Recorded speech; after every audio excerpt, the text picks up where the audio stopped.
so that we can welcome our final keynote speaker for this year's forum.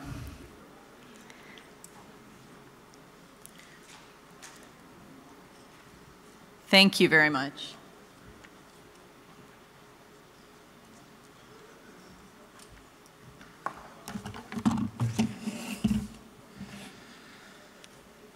Thank you very much, ladies and gentlemen. My name is Bruce Jones. Welcome to day 3. It is my honor to introduce our keynote speaker, General John Allen, who is a retired U.S. Marine 4-star general, now serving as Special Presidential Envoy for the Global Coalition to counter ISIL. General Allen joined the Marines in 1976 and has had a long and distinguished career in the Marines, commanding at every level, including at the level of Marine Expeditionary Brigade. He also has a distinguished academic career, holding a triple master's in National Security Studies, Strategic Intelligence, and National Security Strategy from Georgetown, the National Defense Intelligence College, and the National War College. Later in his career, he was the first serving Marine Corps officer to be induced as a term member of the Council on Foreign Relations, and we'll forgive him for that breach of, of good judgment. He served as the Principal Deputy Assistant Secretary for Policy on Asia Pacific in the Department of Defense. But since that time, his career has played out primarily in this region broadly described. In 2006 to 2008, he was deployed as part of the Operation Iraqi Freedom, serving as Deputy Commanding General of the Multinational Forces West in Al-Anbar province. He then became commander of the NATO International Security Assistance Force and U.S. forces in Afghanistan, where he had a prior major experience in leading a coalition force. General Allen has tried to retire not once but twice from the Marines. The first time he retired, he was pulled back into service and worked as senior advisor to the Secretary of Defense on Middle East security, where he worked closely with Secretary John Kerry and our own Ambassador Martin Indyk to push the parties as hard as they have ever been pushed towards a framework for a peace agreement. That effort didn't succeed, of course, but I would like to reserve judgment and say perhaps it hasn't succeeded yet. When he was retired for a second time, Brookings was very pleased to appoint him as Distinguished Fellow and Co-Director of our Center on 21st Century and Intelligence. Within a number of days of that decision, however, and in the exact opposite of Americans pivoting away from the Middle East, General Allen was asked to serve again and is now serving as Special Presidential Envoy for the Global Coalition to counter ISIL. He's just been in the Paris meeting of the coalition, and we're very honored to have him here to say a few remarks about that effort. General Allen.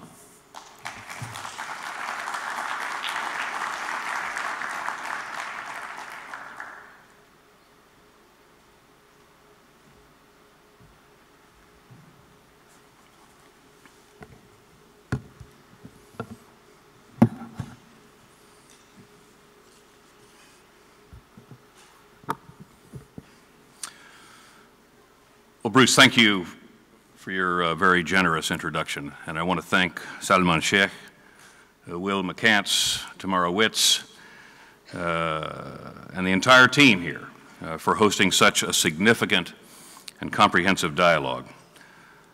Ambassador Al-Rumehi, Ambassador Smith, Excellencies, it really is a pleasure to be with you today and to see so many familiar faces and old friends in this audience. I arrived here today from Baghdad with a brief stop in Paris, not your typical route to Doha, but one in keeping with the theme of this conference, which is changing assumptions. Of course, the Brookings Doha Center is one of the magnificent institutions here in Qatar, institutions that from their very beginning have challenged the way we think about exchange and partnership between the United States and the Islamic world. It is centers of excellence like this one, in addition to this city's world-renowned cultural institutions, which makes Doha an increasingly important meeting place between East and West. In few other places across the world can you see a Rothko in the morning, attend a lecture on the history of Gulf security in the afternoon, and listen to Stravinsky's symphony that evening. In fact, it is these kinds of opportunities that Igor Stravinsky himself, the great Russian-American composer, credited with his creativity. And he said that it was through exposure to his own false assumptions, not to the fonts of wisdom and established knowledge, that he developed as an artist.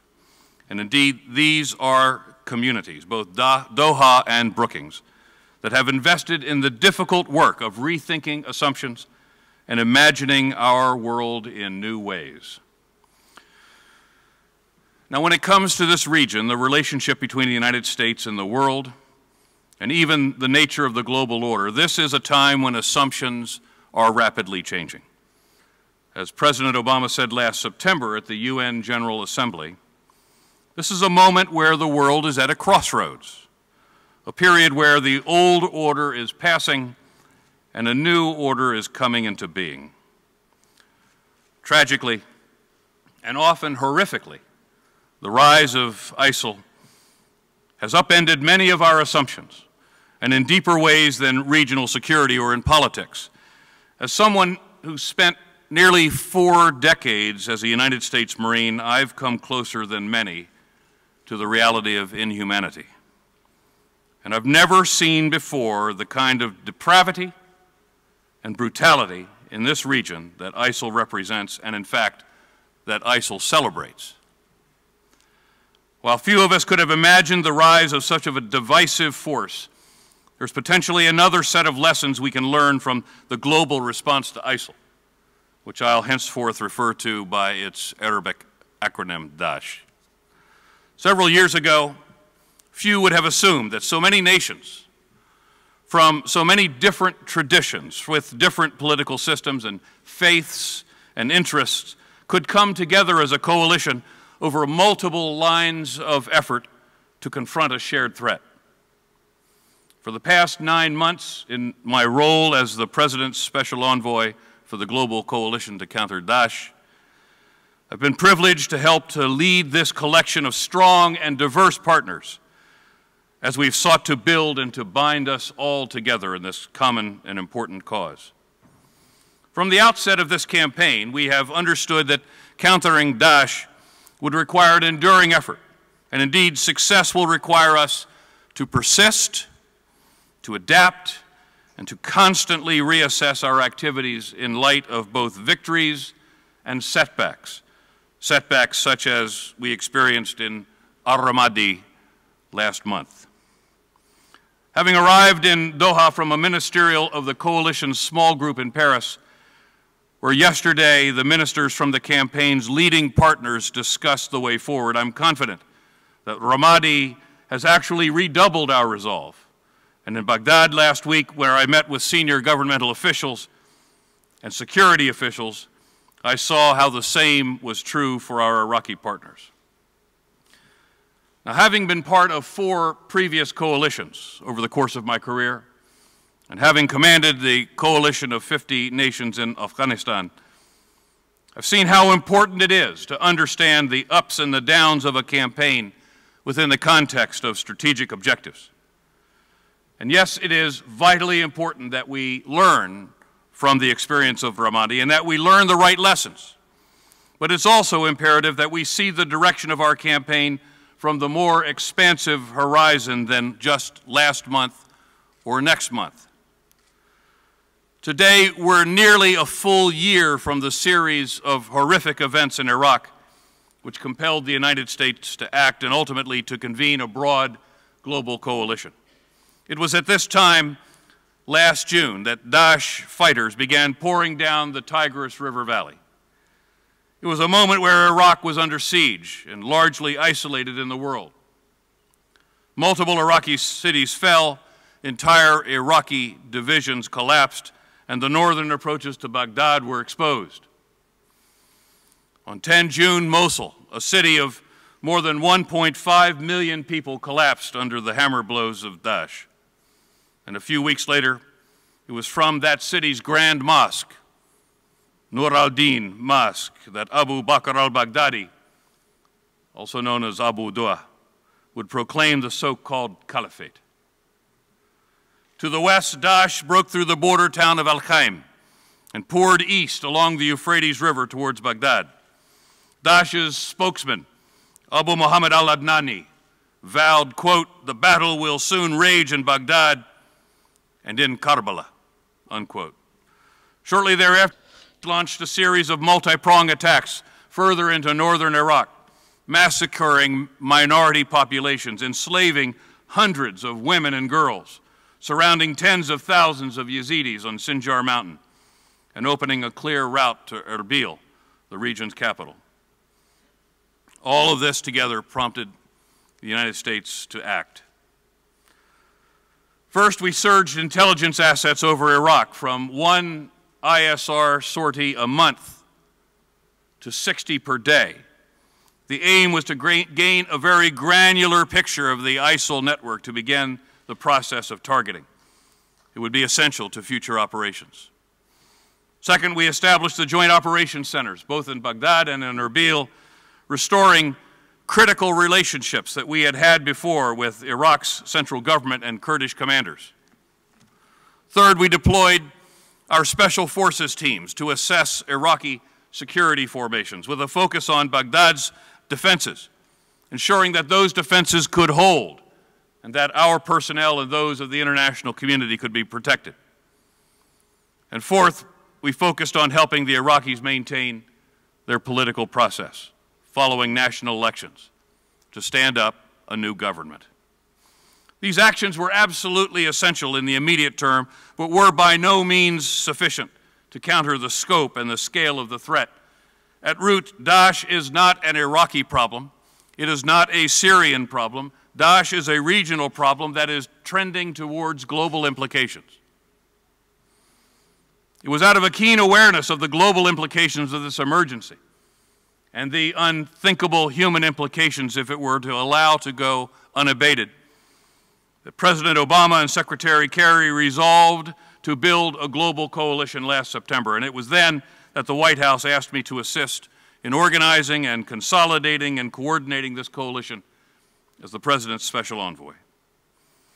In my service over the past 9 months, I've now traveled to 24 capitals, many of them repeatedly, and during that time, we have assembled a global coalition of more than 60 states and entities. And unlike other coalition campaigns I've been part of, we've had to build this coalition out of whole cloth. When I was the commander of our NATO forces in Afghanistan, our authorities derived from a United Nations Security Council resolution, and our framework for organization rested upon the North Atlantic Council. We had neither of those present in the organization of this coalition, and we've had to build it from the ground up. Last December in Brussels, the global coalition to counter ISIL's objectives and commitments were first outlined in a joint statement agreed to by 60 partners who declared their unanimous commitment to counter Daesh along 5 mutually reinforcing lines of effort. But as I often say, while it is the coalition's kinetic actions, its military actions, that receive the most attention, it is the aggregate effect of the coalition's activities across multiple lines of effort that will, in the end, determine the coalition's success. That is why in every visit I make to a coalition capital and in every conversation I have with a prime minister or a king or a president, I describe our campaign as organized across 5 lines of effort. First is a military component to deny safe haven and to provide security assistance to our partners.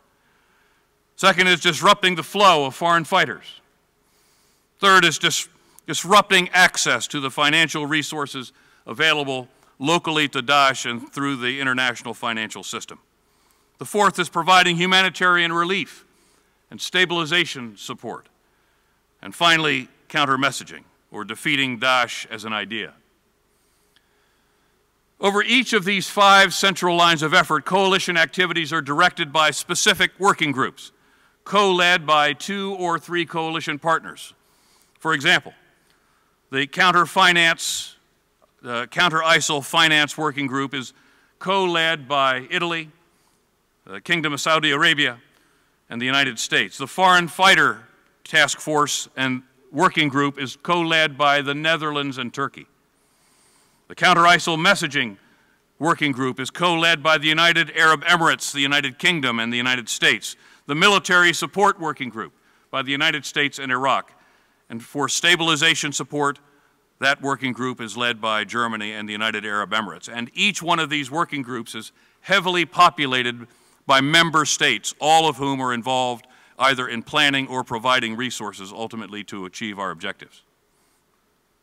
The kind of diverse and robust global leadership and activity we have enjoyed within this coalition is, in my experience, unprecedented in both its scope and the level of activity in so short a time. And as we work to operationalize and indeed intensify our activities, a result directly from our consultations yesterday, we have an opportunity to challenge assumptions about what a collection of committed nations can make possible. Briefly, let me provide an overview of the coalition's progress over our central lines of effort and some of the ways the coalition is evolving to confront an adaptable enemy. Our first line of effort is focused on providing security support for our partners on the ground. And while these efforts are the purview of the U.S. Central Command and its partners, it is the task of the coalition and our leadership to ensure that the coalition's activities over each of the lines of effort are synchronized and mutually supporting. As I indicated, Ramadi is a loss we must understand. But we should not forget that Daesh has also been defeated in many places in Iraq, in Babel, in Diyala, in Nineveh, in Kirkuk, along the Mosul Dam, in Mount Sinjar, and Rabia Crossing, and in its assault on the KRG. In Kobani, in Syria, where Daesh hoped yet again to achieve a media spectacle in front of the entire world, they were defeated. In Tikrit, when Prime Minister Abadi asked for the help of the coalition at a decisive moment in the assault and the clearance of that city, the coalition delivered, and the Iraqi security forces were able to clear that population center. Today, Daesh has lost over 25% of the populated territory it once held in Iraq. The coalition has played a vital role in helping local forces make these gains. 15 partners are helping to build the Iraqi security forces' capacities, and 6 partners are contributing to the coalition's Advise and Assist mission. Building the capacity of Iraqi security forces will take time, and it is only recently that our 4 building partner capacity training sites became fully operational, and with each passing week, these camps are producing more and more of the Iraqi security forces necessary to recover the territorial integrity of the country. Daesh's operations in Ramadi also highlighted the vital importance of the Al-Anbar province, not simply as a part of the shaping operations for the recovery of Mosul, but as a strategic priority in the campaign. It is 1/3 of Iraq's territory. It is of great significant importance to Jordan and to Saudi Arabia. Heading east out of Al-Anbar, it is the gateway to Baghdad, to Karbala, and to Najaf. Heading west, it's the means by which Daesh's resupply and sustainment are recovered from the Syrian border. And unlike his predecessor, Prime Minister Abadi believes in functioning federalism, in decentralization of authorities to the provinces. So through the central government of Iraq, a strong effort is underway to arm the tribes, to provide resources, and to empower Sunnis in Anbar to address a Sunni threat in their midst. We also want to support the decisions of the legitimate local leadership in Anbar, the Anbari Provincial Council, who, working directly with their governor, Governor al-Rawi, and the Prime Minister and the central government, have unanimously decided to permit the deployment of popular mobilization forces into the province for the purposes of supporting the security operations that will be necessary to recover Al-Ramadi and ultimately liberate the province. These Anbari leaders do not view these forces from strictly a sectarian prism and understand that PMF forces can play a vital role in holding the line against Daesh. Indeed, many of the PMF fighters are not Shia hardliners, but Iraqis who volunteered last summer, answering Grand Ayatollah Ali al-Sistani's fatwa to defend Iraq against Daesh. But we also remain very attentive to and concerned about extremist militia elements frequently influenced and led by Iranian leadership, where Iran may play a significant role in their presence in the battle space. As we said many times, it is critical that all forces in the battle space fall under the command and the control of the government of Iraq in order for the counter-ISIL operations to be successful. And Prime Minister Abadi reaffirmed this at Paris at our ministerial less than 24 hours ago. As more territory is taken back from Daesh, we must also ensure we are poised to empower the Iraqi government to act in relief of the liberated populations. And as one of the ministers said yesterday in Paris, when a population is liberated, it has to feel liberated, and something has to change to their benefit. And so we're working closely with the Iraqis, with the support of our coalition partners, and in particular the Arab states of the region, to help Iraq develop stabilization and recovery plans. The UAE and Germany are leading these efforts, and Italy is playing an important role in developing police, who are vital to the process of the stabilization effort. On stabilization itself, the UN Development Program, in coordination with the Iraqis, has created a funding mechanism that channels contributions from international partners to Iraq to complete rapid projects in the immediate aftermath of the liberation of populations in the campaign. This fund is focused on restoring basic services and governance and providing the essential rescue, if necessary, for the liberated populations, and in particular for women and children. At the ministerial this week in Paris, several partners joined the United States in committing substantial sums to this effort. Now, squeezing Daesh across and its access to its financial resources is one of the most effective mechanisms we have to disrupt operations and the management of the so-called caliphate. We're sharing information to block their access to the global financial system. And we're uncovering their points of access in the region and abroad for financial support. In the recent raid on the compound of Abu Sayyaf in Syria, we collected substantial information on Daesh's financial operations, and we're gaining a much clearer understanding of Daesh's organizational construct and its business enterprise. Daesh still maintains financial resources, and they're diverse.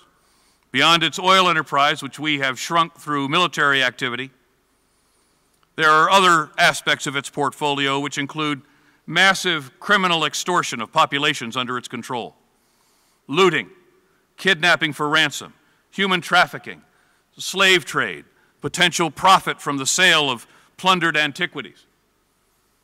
Daesh also operates in territory where there is an extensive criminal infrastructure to support illicit financial activities, much of it dating back historically to smuggling routes or to efforts by the Saddam regime to subvert sanctions in the 90s. The coalition's counter-messaging line of effort also is contesting Daesh's narrative across the platforms and languages. It's important that this key aspect be supported by credible Muslim voices and scholars. And they have spoken out, and they have rejected Daesh's ideology. In the Arab world, it's important that the voice discrediting Daesh be a Muslim voice, and the face discrediting Daesh be an Arab face. And to that extent, the United Arab Emirates has established a joint center in Abu Dhabi to help coordinate the counter-Daesh messaging, not just in the region, but helping us globally. And we're also discussing with other partners around the globe the potential for the establishment of similar regional messaging centers. The final line of effort that I'll mention today, and the area where I'll devote the most attention, involves almost all of our countries in this room, and that is the countering of foreign fighters. This is an issue of prominent concern at every coalition gathering, including yesterday in Paris, and nearly all of the conversations I have in capitals across the world, and rightly so. While Turkey's 900-kilometer border with Syria is the main point of entry into the battle space, the burden of meeting the foreign fighter threat and challenge clearly cannot rest with the Turks alone. In fact, the Turkish border is the last line of defense in this equation. Comprehensive approaches to reduce the foreign terrorist fighter flow must function as a strategic defense in depth, starting at the point of radicalization, the point where someone chooses to fundamentally alter their life onto a path of radicalization. Last year's United Nations Security Council resolution 2178 calls upon all nations to strengthen their borders, share information, adjust their laws to criminalize traveling for terrorism. Within the coalition, we've begun to make important progress in that regard, working to share information and to harmonize our practices. More than 30 coalition partners have now made legal and justice reforms intended to make it more difficult to travel to the battle space. But we also face a new reality. Potential foreign fighters need no longer leave their home countries or even leave their homes to be radicalized or be recruited, and then to be missioned, and then to be committed. And the potential for radicalized individuals to conduct attack in their home countries is becoming an increasing concern as the so-called lone wolf attacks continue to grow. This is why we need nations working together at each link along this chain, at every border, between a potential foreign fighter and the battle space, in their home communities, and at the point of recruitment and radicalization, which is often a personal computer or a cell phone. The journey to become a foreign fighter is a journey of transitions, transitioning to radicalization, transitioning across borders, transitioning into the battle space. And between each transition is a flow segment. And our mission must be to understand and to impede and disrupt the movement of foreign terrorist fighters in each of these segments. While the majority of foreign fighters travel to Iraq and Syria by air, there is no one route that they take. And foreign fighters increasingly use circuitous routes known as broken travel to avoid detection. There is also no one type of foreign fighter, no one single method of recruitment, no one source of financial support for travel, although we're gaining greater insights into all of those networks now. Within the global coalition, we're establishing mechanisms and partnerships to address the diverse and multifaceted nature of this threat.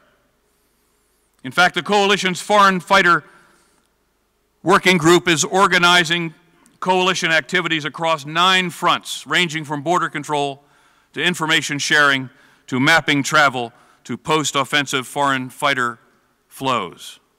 One critical issue we need to address is how we reach and how we rehabilitate and how we reintegrate the potentially thousands of young people who have become known to us and who will need our help returning to their societies as productive members.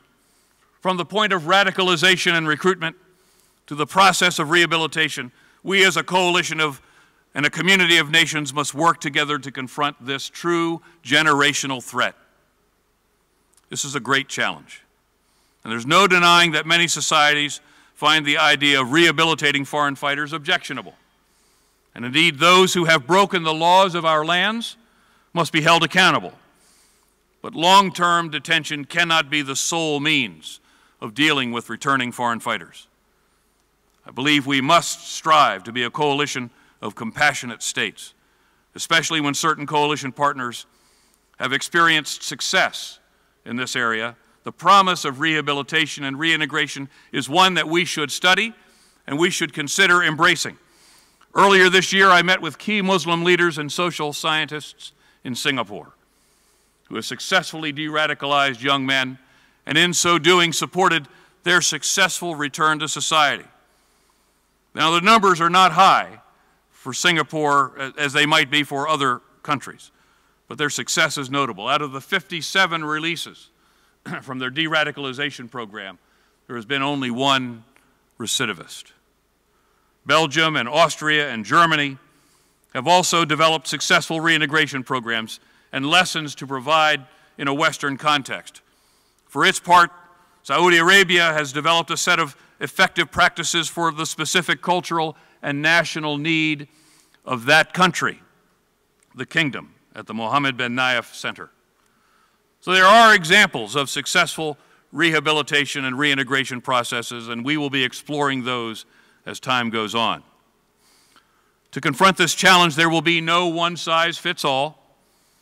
Any successful approach will have to respond uniquely at the local, social, conditional, and religious realities that ultimately govern the societies in which foreign fighters return. And at the same time, some of the forces which compel young men and increasingly young women to become foreign fighters are thoroughly global and modern in nature. It's a horrible irony that such an anti-modern force as Daesh has such a deft understanding of certain insecurities that come with being a young person in a modern multicultural world. Daesh is practiced at exploiting a sense of rootlessness and separation that many young people feel in their communities. Whether in minority communities in the West, in certain Arab societies, or in Southeast Asia, a feeling of disenfranchisement and otherness is present and powerful for many. There's a separation between these young people in what is defined as mainstream or majority culture. There's a separation between the opportunities that young people see on their smartphones and those they believe that are truly available to them in their own lives. There's a separation between these young people and the true depth and the richness of the Islamic faith. We must save our children. We must guard against the manipulations of these separations and these anxieties, while at the same time working to address the root causes.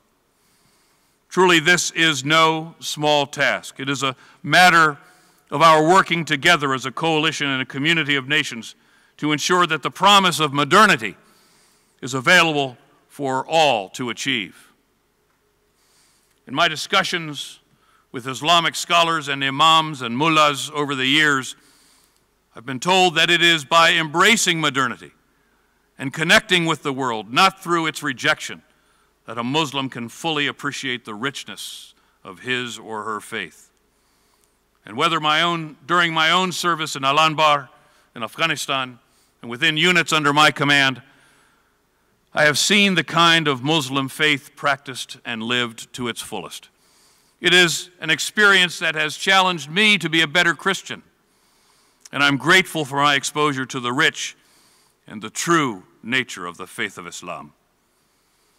Developing this sense of shared understanding and mutual respect strengthens our ability to act in a shared purpose, which is absolutely essential in the fight in which we are now engaged.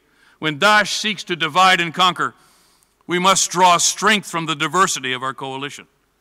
When Daesh succeeds only when men and women feel little connection to their governments and to their society, it is necessary for all of us to work together to fashion better models.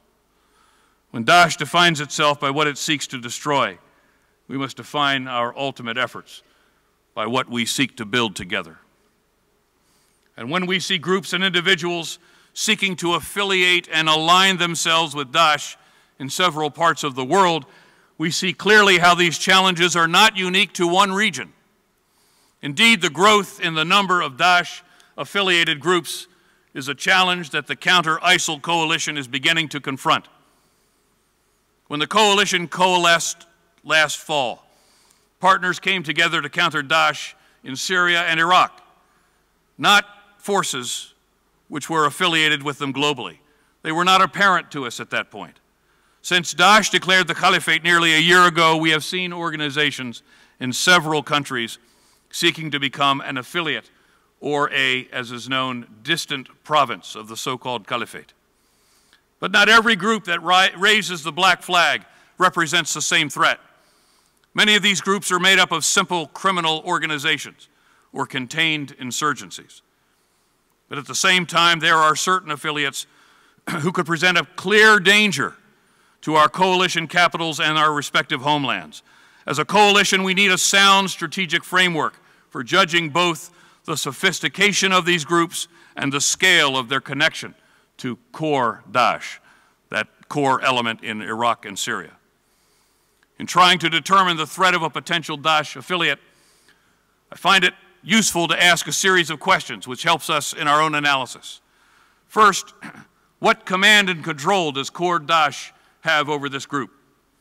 Second, has Daesh leadership decided to link itself publicly with this group and coordinate their propaganda and messaging in a shared narrative?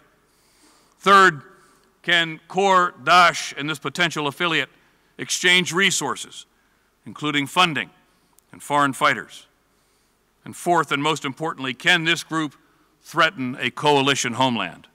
If the answer to most of these questions is yes, the coalition has ways to mitigate the threat, primarily along the three lines of coalition effort, which is countering finances, countering the movement and the threat of foreign fighters, and countering in the messaging realm. And those contributions would build on local, regional, bilateral, and multilateral actions that would be underway. We must also not forget that Daesh's legitimacy is tied to the so-called caliphate, a proto-state with a specific geography. And that means our overarching objective must remain countering core Daesh within Iraq and Syria. Squeezing and defeating Daesh there strikes a blow at the distant provinces as well. So as a coalition, we cannot eliminate every rivalry, whether between different nations or different faiths or those who hold different political and historic grievances, one against another. In coordinating to counter Daesh, in prizing a spirit of mutual interest and mutual respect over differences, we can change assumptions about how nations work together, and I have seen that within this coalition already. Over 9 short months, we've come together with dozens of partners to confront the current emergency, while at the same time creating structures and organizing mechanisms to hold together strong partners over an enduring campaign. Having commanded a theater of war in a major coalition effort in Afghanistan, I'm beginning to see strategic momentum building. But sustaining that momentum takes daily attention across the coalition and within the lines of efforts in the working groups. And it means learning from setbacks and letting them not define our long-term campaign. And this will be a long-term campaign. Aspects of it, like defeating Daesh's ideology, will likely take a generation or more. But we can and we must rise to this challenge. In an age where we are more interconnected than at any other time in human history, Daesh is a global threat. And if we do not defeat this threat with strength and unity, our collective future will hold more groups like Daesh, who use the tools of modernity, like the ease of world travel, our global financial networks, and the openness of the internet, to wreak havoc upon the progress of humanity, which has been achieved at such a high cost by all of us over centuries. The leaders and the experts who are assembled today, assembled in this room, arguably know better than anyone else the importance of this unity of effort, the sustained pursuit of peace, and the need to adapt and thrive in a challenging circumstances such as these.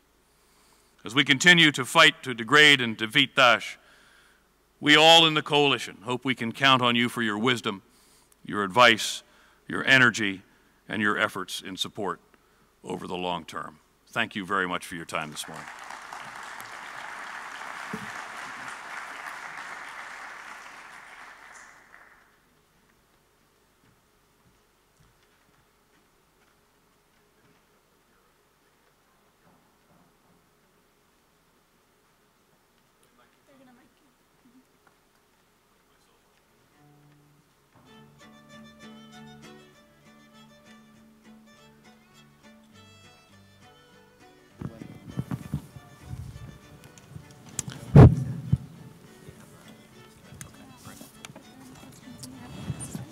Thanks very much.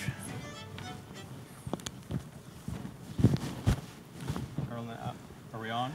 Can you hear me? Can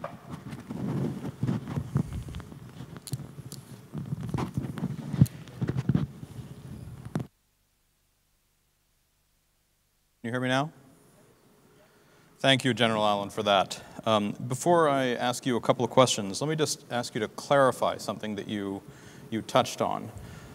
You seem to draw a distinction between nationally mobilized, however inspired, nationally mobilized Sunni militias serving within, or at least in coordination with the Iraqi forces on the one hand, and Iranian-backed Shia militias on the other.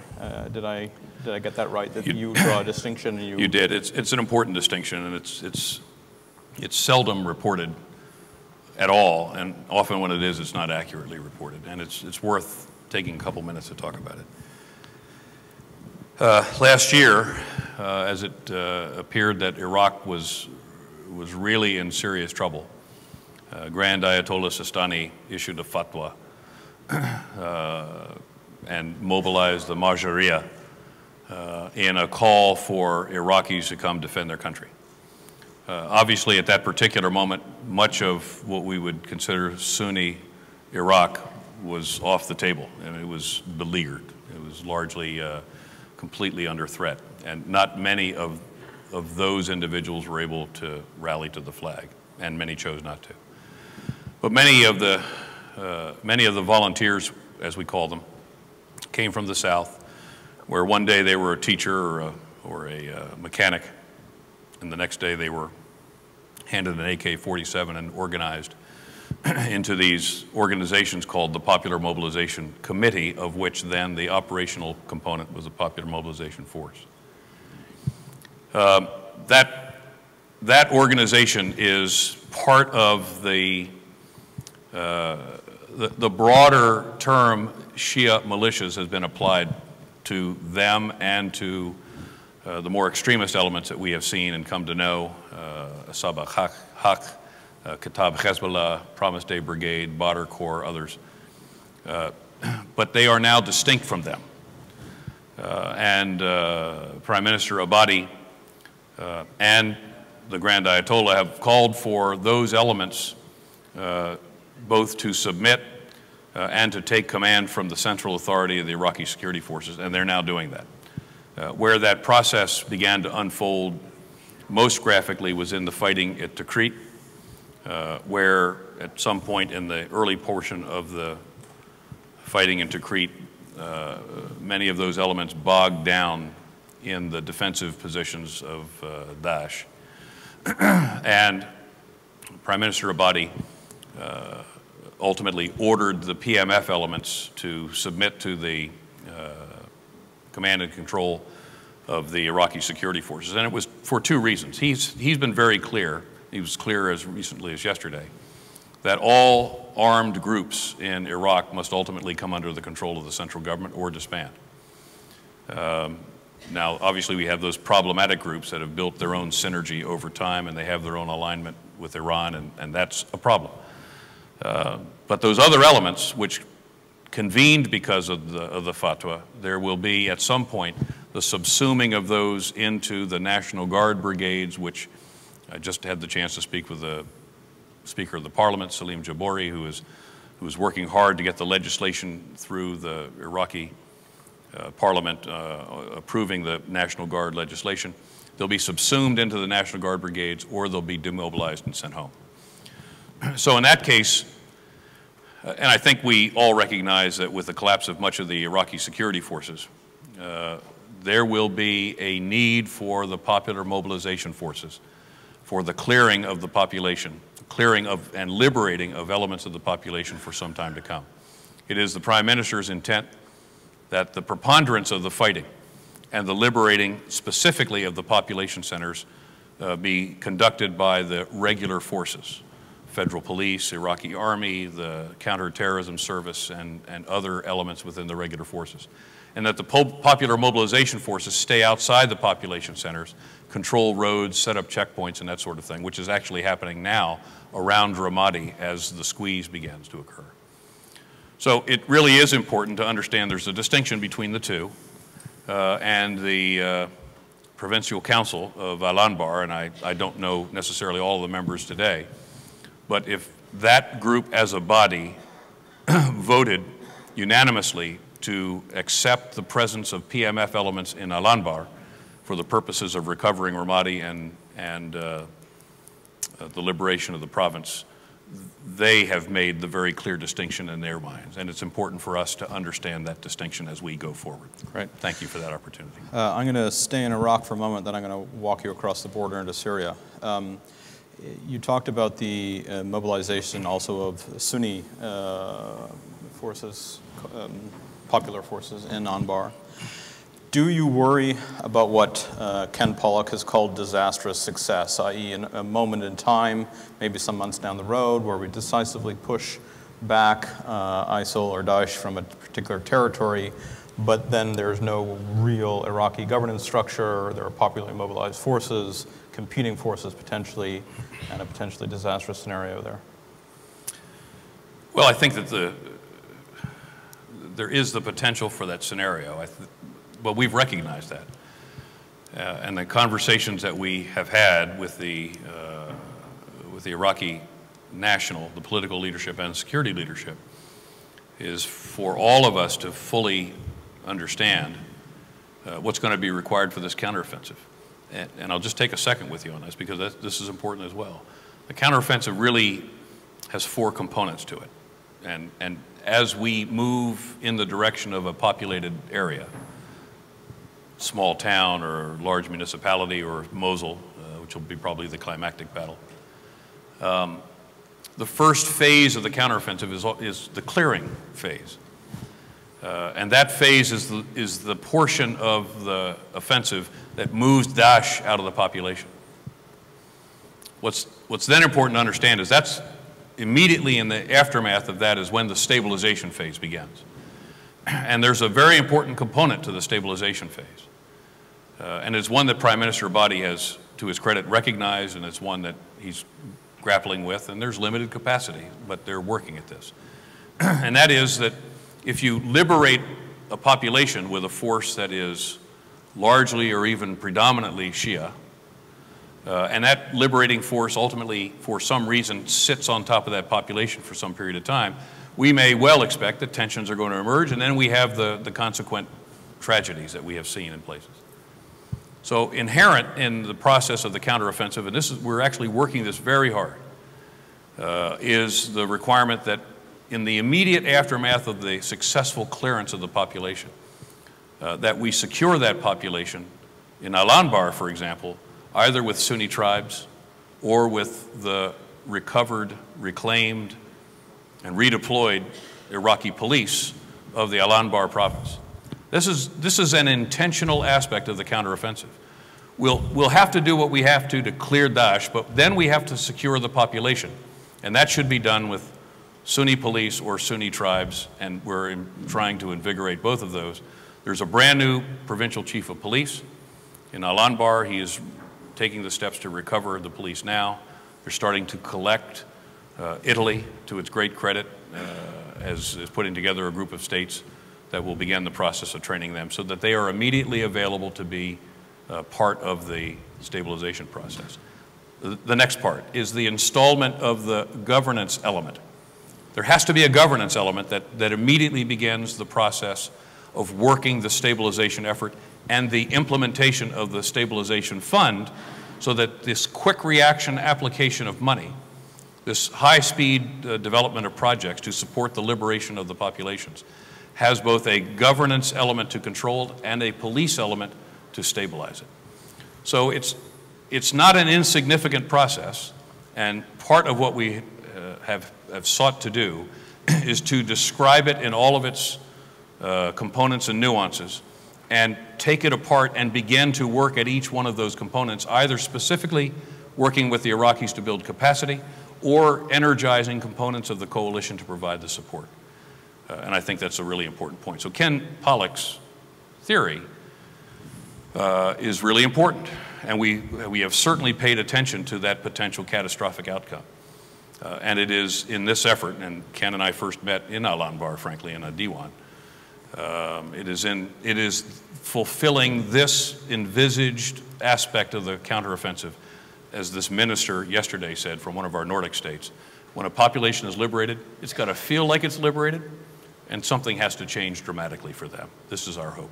Right. Let's go across the border, and let me just ask you this bluntly. can we ultimately defeat ISIS or Daesh without a substantially more robust Syria policy?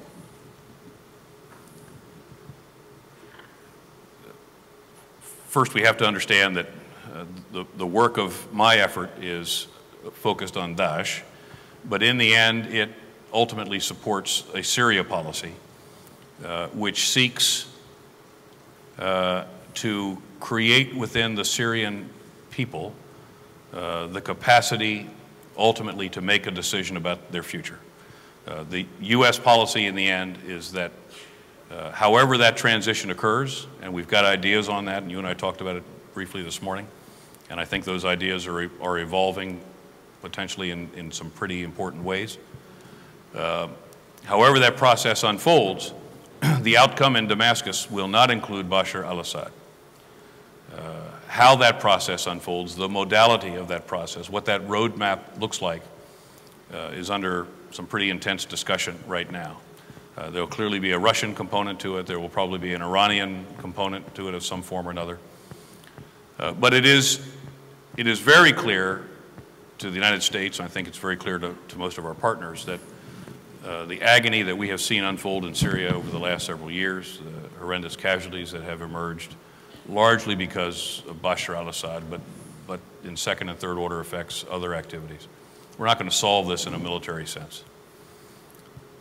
However, military capacity for the moderate Syrian elements, which is something we hope to improve, something we hope to better support, as it relates to Daesh, can also help to secure large portions of Syria, which can give us the platform ultimately for the Syrian people with a Syrian political leadership to have a role ultimately in the political diplomatic track that we hope can emerge from this, that can ultimately end Bashar al-Assad's presence in the government and move on to the next phase.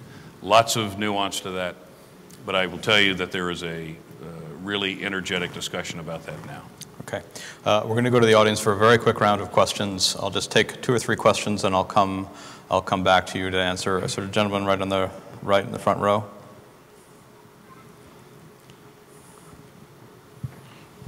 Thank you very much. I can hear you, sir. Okay. I can hear you. My name is Mokhtar Lamani. I used to be the representative of the UN in Damascus, and 7 years ago, special envoy in Iraq.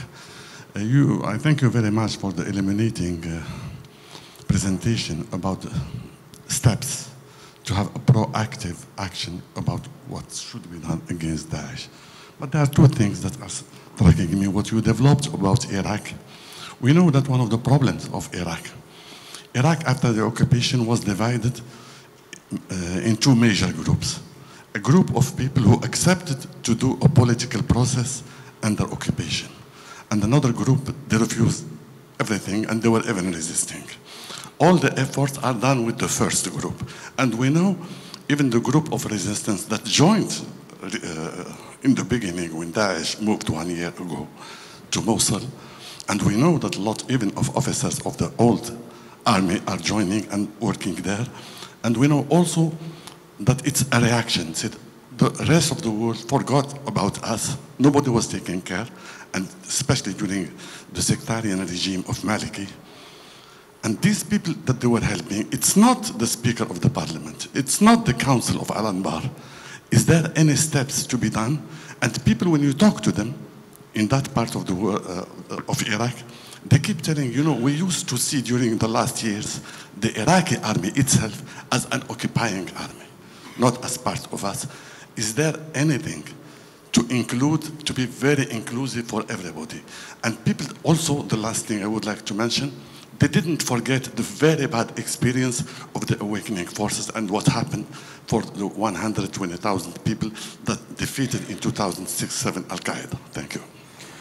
Okay, I'll take 1, perhaps 2 more questions, but very brief because we don't have much time. So I'll go to the back. Shibli.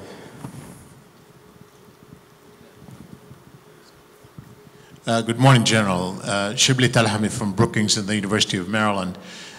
With regard to the rebuilding of the Iraqi army, you said making progress, but there's an immediate mission, obviously, particularly in Ramadi. The Secretary of Defense made the statement about the Iraqi army not fighting, and obviously it became politically sensitive.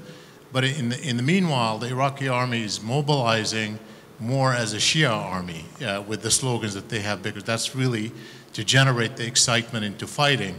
The mission that you face is not just retake Ramadi, but also hold on to it. Can the Iraqi army succeed if it is seen to be implementing a Shia mission in Ramadi, given that the population obviously will not look favorably upon that? So how do you deal with this emotional issue at this time, beyond just the mission of retaking Ramadi, but also holding onto it and getting the population to support it? Let's just talk about these two. Okay, all right, so back to you, General. Sir, your question is really important, and the answer to that question is going to define the future of Iraq, frankly. Obviously, the Sunni population in Iraq has for a number of years felt disenfranchised. You talked about the disaster of the Sons of Iraq. I was present standing next to Sheikh Abdul Sattar Abu Risha the day he announced the Sahawa. And the Sahawa really played an important role. It was a mobilization of a population not just to liberate itself, but to defend itself. And in the aftermath of our departure, what happened to them is in fact a tragedy. This is going to take a long time. But I have found in Prime Minister Abadi an individual who understands that there is no future for Iraq if there is not an enfranchisement of the Sunnis in the process. And he has a difficult political moment. He has to accommodate the political energies of his own constituency, but aggressively reach out to the Sunni leadership, but very importantly the Sunni population at the ground level, in order for them to want to be participants in a unified Iraq, but also in fact achieve a capacity to be participants in a unified Iraq. Now, to that extent, and I mentioned it briefly in my remarks, he is a believer in something that we did not see in his predecessor called functioning federalism. And I think it's important for scholars who are studying this to understand what he means by that, because it is his intent to devolve power from the center, in this case to the Sunni governorates and to the governors and the provincial councils, to give them more capacity with greater shared revenue from the center to provide for the actual governance of the Sunni populations within the Sunni provinces, the application of resources which will be fair shared from the center, but very importantly as well, provide their own security. The concept of the National Guard law is that within the provinces there will be raised a brigade native to the demography of that province. So in Anbar's case, which is almost entirely Sunni, it would be a Sunni brigade which would answer first and foremost to the governor. And so he would have his provincial police, led by the provincial chief of police, and the National Guard brigade. And there may be national army units in the province, but those units, which may have a very substantial Shia population within those units, those will largely be training in particular training areas. They will not be in the cities. They will be in their own bases. So the intent is ultimately for the central government to devolve more authority and more power to the governorates across the country, but in this case to the Sunni areas, and to provide them their fair share of the revenue, to provide them their own capacity to defend themselves. And that's a very good start. And so your point is, how does this happen? It happens in the parliament, but it also happens in how the liberation occurs. If it comes from top down, you know, we've got difficulties with the legislation, getting it through the parliament, and that's going to be the case we'll have to face for some period of time. But there's another means for reconciliation, and that is what he's doing, which is empowering, in Anbar's case, Governor al-Rawi and the provincial council and the sheikhs and those local municipality leadership. He's empowering them to be key components in the recovery of Al-Anbar and Ramadi writ large. And if we do take care of the populations when they're liberated, if they do take care of them, that creates a process of reconciliation from the ground up. So this is not easy. Your point is well taken. It's been something that has been underway now for a very long time. But I think that the vision of the mechanisms of this are at least visible now.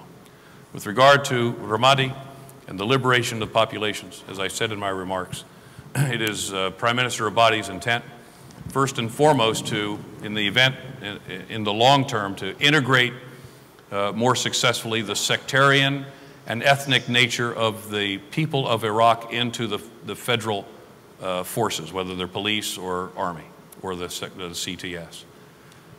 It's his intent to do that.